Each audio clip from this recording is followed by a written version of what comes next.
America ने पाकिस्तान समेत 75 मुल्कों के लिए इमिग्रेंट वीजे का अमल मुअत्तल करने का ऐलान कर दिया है। पहले अगर इस पे कमेंट कर दीजिए, चूंकि ताज़ा खबर भी और बहरहाल बहुत अहम है। अगर 75 कंट्रीज का ये सारा सिलसिला था, इट्स नॉट पाकिस्तान स्पेसिफिक, तो इंडिया ते क्यों नहीं लगा? इंडिया को भी बैन होना चाहिए था। अमेरिका समेत कई ममालिक हमसे कुछ हवाले से इतना परेशान है कि यार लोग आके स्लिप हो जाते हैं, लोग आके कुछ ममालिक कहते हैं आपके लोग आके यहाँ भीख मांगना शुरू होते हैं। 75 कंट्रीज में पाकिस्तान आ गया, इसलिए तकलीफ हो रही है। हाँ, तो इंडिया नहीं आया ना, तकलीफ इस वजह से भी है। पाकिस्तान को अमेरिका ने डाल दिया है जनाब कि जी इमिग्रेंट वीजा नहीं दिए जाएंगे। बहुत सारे लोगों का कहना जनाब आपकी तो ट्रम्प से बड़ी यारियां थी, ये क्या हुआ है? और चीमा साहब, सबसे पहले तो मैं बैन पे बात करना चाहूंगा जो 3-4 दिनों से बड़ा गर्म है, और खासकर जो हमारे भगौड़े बच्चे जो बाहर बैठ के इस वक्त यूट्यूब पे पैसे बना रहे हैं, उनको खबर चाहिए होती है। उन्होंने उसको उठा के स्पिन करना शुरू कर दिया है कि जी ये कैसे रिलेशनशिप है, शायद ये जड़ा ना ये बेकदरां दी यारी टुट गई तड़क करके उन्होंने उहदे ते लगे ने अपना धड़ाधड़ डॉलर कमाने। दूसरा, उन्हें मौका मिल गया, कहते जी अगर 75 कंट्रीज का ये सारा सिलसिला था, इट्स नॉट पाकिस्तान स्पेसिफिक, तो इंडिया ते क्यों नहीं लगा? इंडिया को भी बैन होना चाहिए था। यहाँ पे कई ऐसे डॉक्टर हैं जो बाहर बैठे हैं, जो खुद बीमार हैं। कोई है तो पीएचडी डॉक्टर है, एक तो एमबीबीएस भी है वर्जीनिया में, लेकिन ज्यादातर ये डॉक्टर, मैं इनको कहता हूँ बीमार डॉक्टर, जिनका इलाज सिर्फ कोई थाने में ही हो सकता है। कोई पंजाब का थाना होवे ना, उत्थे इन्हां दा इलाज हो सकता है। बड़े बड़े विच क्लेम करदे हम मैं जट्टां दा पुत्तर, असी उन्हें कहा 10 बकरे खा के नाश्ता करने हैं, फिर व्हील चेयरां ते साह लेंदे सन औखे औखे, ते अज हुण आंदे असी फिर दलेर हां। तुम जलसों में नहीं आते हो, तुम उधर नहीं पहुंचते हो, तुम अडयाला जेल के सामने जाओ, इत्थे बह के लगे चीका मारे। उनको एक टॉपिक मिल गया चीमा साहब, लेकिन ये क्या है, ये इसके पीछे मैं बताना चाहूंगा फिलॉसफी ये क्या है। 75 कंट्रीज को बैन किया गया है। बैन नहीं है, इसको मैं कहूंगा पास किया गया है। बैन तो पॉसिबल नहीं है। America is the land of immigrants. दो चीजें इसमें मैं अर्ज करना चाहूंगा चीमा साहब। एक तो मैंने यहां से खुद लॉ पढ़ा है, जिसमें मैंने इमिग्रेशन लॉ को एज ए सब्जेक्ट पढ़ा था। दूसरा, मुझे यहां पे मैंने अपनी जिंदगी का सबसे ज्यादा हिस्सा अमेरिका में गुजारा है। इनका माइंडसेट, ना सिर्फ डोनाल्ड ट्रंप का, अमेरिकन का माइंडसेट भी मैं जानता हूं। ये पास है, it is impossible to enforce it for long period of time. It is impossible. चीजें प्रोग्रेस कर रही हैं। इमिग्रेशन जो डिपार्टमेंट है अमेरिका के अंदर, इज अ ब्रोकन डिपार्टमेंट। इसको लोग बड़े अरसे से अब्यूज कर रहे हैं, हुकूमतें अब्यूज कर रही हैं इनको। चीमा साहब, सबसे पहले तो इसका पॉलिटिकल असाइलम सिस्टम को अब्यूज किया जाता है।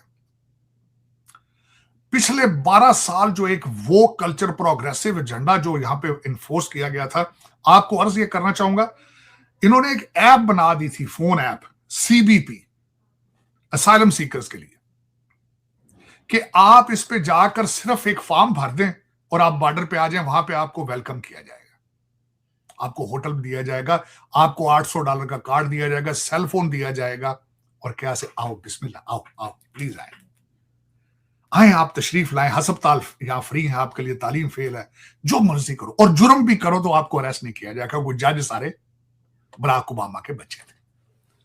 40-40 दफा लोगों ने यहां पे रेप किए, उन्होंने औरतों को छोड़ देते थे, उनको कहते थे जाओ इजाजत, कहते वाई, जेल तो होनी नहीं चाहिए, कहते बीमार में। आपके लिए इतना अर्ज करनी चाहिए कि पुलिस डिफेंडिंग जो डिपार्टमेंट ये पुलिस को कहते हैं खत्म करें। जो ओबामा साहब की आइडियोलॉजी जो स्कैंडिनेविया से वो इन्फोर्स करना चाहते हैं यहाँ लाके, वो कहते हैं पुलिस खत्म करके हॉस्पिटल्स में, यहाँ पे कोई अगर रेप करे तो उसको अस्पताल में ले जाएं, ताकि 2 रेप और करे। वो अगर एक बंदा मारे कहते बस, कहते 5 और मारो। इस तरह के जज बैठे। तो उन जजों ने इस मुल्क को घुटनों के बल लिया है। 24 मिलियन लोगों को यहां पे दावतें दे के बुलाया गया, बॉर्डर खोल के आए। चीमा साहब, अर्ज करना चाहूंगा, जो डोनाल्ड ट्रंप ने वाल बनाई थी, चाहे सिंबॉलिक थी वो, उसका स्टील जानबूझ के फ्री बांटा गया है, कौड़ियों में, पेनियों पे दिया गया है। जो स्टील जो बॉर्डर पे मंगाया था इसने डोनाल्ड ट्रंप ने। इस कौम की हालत ये, इनके ऊपर केसेस होने चाहिए। तो कुछ केसेस मेरे ख्याल हैं भी इस वक्त चल रहे हैं कि उस स्टील को इन्होंने अपने वाकफकारों को डेमोक्रेट पार्टी ने फ्री बांट दिया। अब वो 24 मिलियन लोग, जरा 1 मिनट के लिए आंखें बंद करके सोचें, 24 मिलियन लोग जिस कौम के अंदर आ जाएं, वहां सड़कें कम पड़ जाती, वहां पे होटल कम पड़ जाते, वहां स्कूल कम खत्म हो जाते, वहां हॉस्पिटल क्रिपल कर जाते, और वो हो चुका है। चीमा साहब, आप इमरजेंसी रूम में जाएं तो 3-3, 4-4 घंटे डॉक्टर देखने को लगता है, क्योंकि सारे वहां इलीगल बैठे हैं और वहां लिखा होता है, उन्होंने दिस इज उनका हर हॉस्पिटल का असूल होता है कि बगैर स्टेटस चेक किए चीमा साहब उन्होंने उसकी लाइफ सेव करनी होती है। इतने किसी इलीगल जो आया बंदा उन्होंने निच आउंदी हो सकता एमरजेंसी चला जाता है, क्योंकि उन्हें पैसे देने ही नहीं। उन्हें सिस्टम क्रिपल कर रही है। डोनाल्ड ट्रंप साहब का मैंडेट था making this country great again, safe again, ये उसका मैंडेट था। 7 स्विंग स्टेटें जहां पे पिछले इलेक्शनों में फ्रॉड होता रहा है, जहां पे इलेक्शन रिग किए जाते रहे, उन्होंने भी मैंडेट दिया था to fix this country. Law enforcement को ठीक किया जाए, बॉर्डर को ठीक किया जाए, और उसका मुकाबला किससे है? मैं कल एक बड़े अच्छे एक हमारे जर्नलिस्ट हैं, उनका ब्लॉग सुन रहा था, तो उन्होंने कहा जी कि पाकिस्तान का कोई मेंबर ऑफ पार्लियामेंट इंग्लैंड में गया तो उसने चीमा साहब जाके जबानी अपनी बीवी को कहा कि जी हम सेपरेट हो गए सिर्फ इसलिए ताकि हमें मकान 2 अलग मिल जाए कौंसिल की तरफ से। वो बड़ा आसूदा आदमी था। कहता है जी, वो जर्नलिस्ट कहते हैं कि मैंने उनसे पूछा कि आपने ये क्यों किया है, आप तो बड़े आसूदा आदमी हैं पाकिस्तान में, और आपको क्या जरूरत है यहाँ वेलफेयर लेने की? उन्होंने कहा नहीं जी, कहता गोरे सानू घट लुट दे रहे ने इंडिया पाकिस्तान जाके, अज असी थोड़ा जिहा ना रोल लीए की फर्क पैंदा। ये माइंडसेट है, ये माइंडसेट।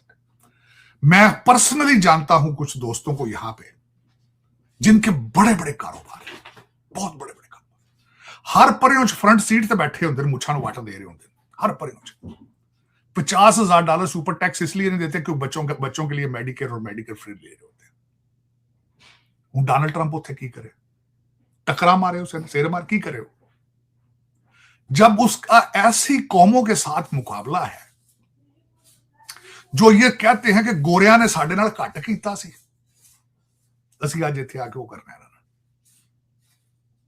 ये वो हो रहा है चीमा साहब। अब उसमें मैं खुद चीमा साहब एक ना सिर्फ बहसीते एक वकील और बहसीते एक बाप, मैंने आपको पता है पिछले महीने अपनी बच्ची की शादी पाकिस्तान में की। आप क्या ख्याल है कि मुझे मैं खुद इस चीज, मेरे ऊपर प्रेशर नहीं चीजों का, मेरे ऊपर भी प्रेशर है, लेकिन क्या मैं इनको ब्लेम कर सकता हूं जिसमें मेरे बहन भाई इनको अब्यूज कर रहे हैं? ज्यादा इमिग्रेशन, हाँ जी, इंडिया की इमिग्रेशन, इंडिया से कितने लोग डंकियां लगा के आ रहे हैं और पाकिस्तान से कितने डंकियां लगा के आ रहे हैं, त्रासब कर दो जो परसेंटेज। 3,25,000 इंडियन जीएमआ साहब यहाँ पे आईडी वर्कर आता था, साल का वर्कर आता था, डंकर नहीं आता था। चलो खैर करो सेलिब्रेट, एड यूट्यूबर बैठे ने, कुछ इंग्लैंड से कुछ इथे, let them have a good time, let them enjoy. मैं तो अब उनको सुनना छोड़ दिया क्योंकि उनका this is all they look for. जिस पार्टी का चीफ मिनिस्टर चीमा साहब ये कहता हो कि मुझे सूबा सराज केपीके के अंदर दहशतगर्दी के प्रूफ दो, जहां सबसे ज्यादा कत्लो आम हो रहा है वहां पे टीटीपी के हाथों, वो इतना अकल का अंधा है चीमा साहब कि उसको सूबा सराज के अंदर दहशतगर्दी नजर ही नहीं आ रही। इसको आप पार्टी कहेंगे कि इसको क्या कहेंगे आप? इसको एक शोफ पार्टी जे चीमा साहब, शोफ पार्टी ये जान के ढूंढदा 25 साल के मुंडे उन्होंने चीफ मिनिस्टर बनाने वास्ते ताकि एक तो अगों बोलन ना, और दूजा इन्हू शौक है कि मेरे तो उत्ते ना कोई निकल जाए। कुरैशी साहब का कसूर यही था कि उनकी पर्सनैलिटी थी। तरीन साहब का कसूर भी यही था कि उनकी पर्सनैलिटी थी। आप इसके पल्ले है कुछ नहीं, बीवियां की कमाई खाता है, तुहानू पता ही। अपना प्रोफैशन की है, स्वाय चंदा मंगण तो दूजा प्रोफैशन ही कोई नहीं। अपने धिया पुत्रां नू $1 इन्हें अज तक कमा के नहीं दिता चीमा साहब। जय हिंद दोस्तों। अमेरिका ने पाकिस्तान सहित 75 देशों का वीज़ा प्रक्रिया को बंद करने की घोषणा कर दी है। अमेरिका ने ये कदम तब उठाया है जब असीम मुनीर और ट्रंप के बीच काफ़ी अच्छे टर्म्स हैं। ये खबर आने के बाद से ही पाकिस्तान के टीवी चैनलों पर बहस चल रही है कि पाकिस्तान और अमेरिका के बीच काफ़ी अच्छे संबंध होने के बावजूद भी अमेरिका ने पाकिस्तानियों का वीज़ा बैन कर दिया है। लेकिन भारत के लिए अमेरिका ने कोई भी ऐसा कदम नहीं उठाया जिससे इंडियंस का वीज़ा एप्लीकेशन पर कोई रोक लगाया जा सके।